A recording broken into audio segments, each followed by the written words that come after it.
Selamat sore, kami dari Taruna Taruni Politeknik Perkeretaapian Indonesia Madiun, program studi Teknologi Elektroperkeretaapian akan menjelaskan salah satu komponen pada jalan rel, yaitu sistem penambat.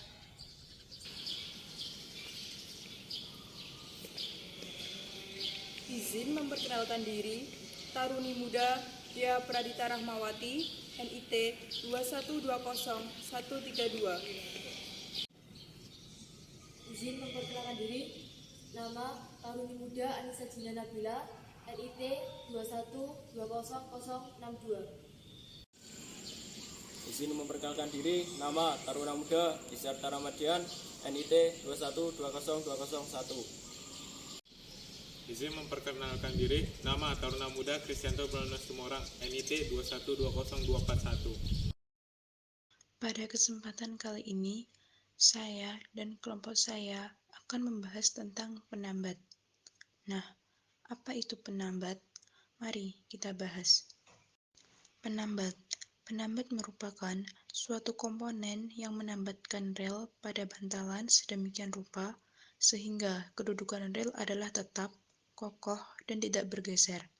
Penambat merupakan komponen yang secara bersama-sama membentuk ikatan struktural antara rel dan bantalan. Untuk selanjutnya, apa sih fungsi dari sistem penambat itu? Yang pertama, untuk menyerap gaya-gaya rel dengan elastis dan menyalurkan ke bantalan. Yang kedua, untuk meredam sebanyak mungkin getaran dan pukulan akibat gerakan sarana. Yang ketiga, untuk menahan lebar spur dan kemiringan rel pada batas tertentu. Dan yang keempat, untuk mengisolasi aliran listrik dari rel ke bantalan, terutama pada bantalan beton dan besi. Nah, selanjutnya yaitu faktor-faktor penggunaan penambat, di mana pada penambat sendiri terdapat faktor-faktor dalam penggunaannya, seperti yang pertama, pengalaman pemakaian terkait dengan catatan teknis pemakaian. Yang kedua, besarnya gaya jepit atau clamping force yang dihasilkan oleh penambat. Yang ketiga, besarnya nilai rangka atau clip resistance yang dihasilkan oleh penambat. Yang keempat, kemudahan dalam perawatan penambat. Yang kelima, pemakaian kembali atau reuse penambat jika rel diganti dimensinya.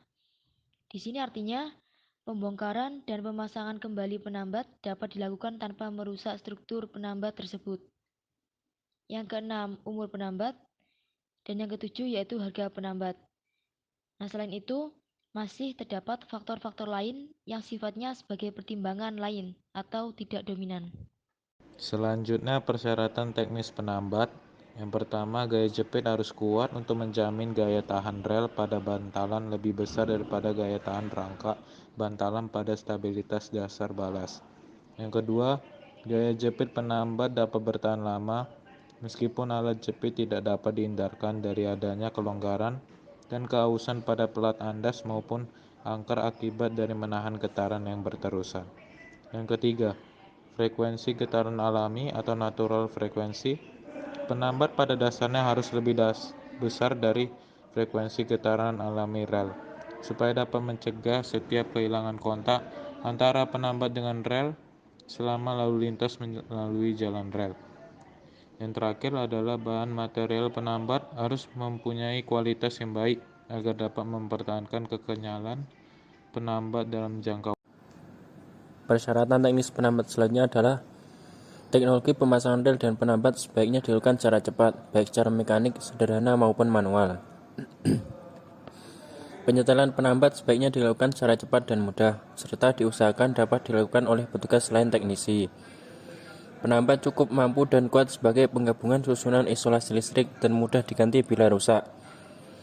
Penambat mempunyai alas karet yang dapat mencegah rangka rel, meredam tegangan vertikal yang bekerja ke bawah dan melindungi permukaan bantalan, serta mempunyai tahanan daya tahan listrik yang cukup untuk pemisahan rel dari bantalan.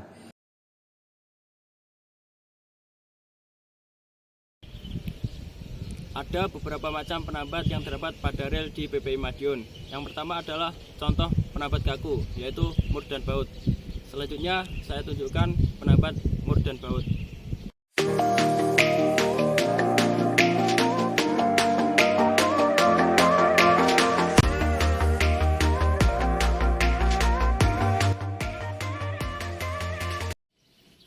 Yang kedua, penambat elastis. Berikut adalah contoh penambat elastis, yaitu penambat eklip. Berikut akan saya tunjukkan penambat eklip.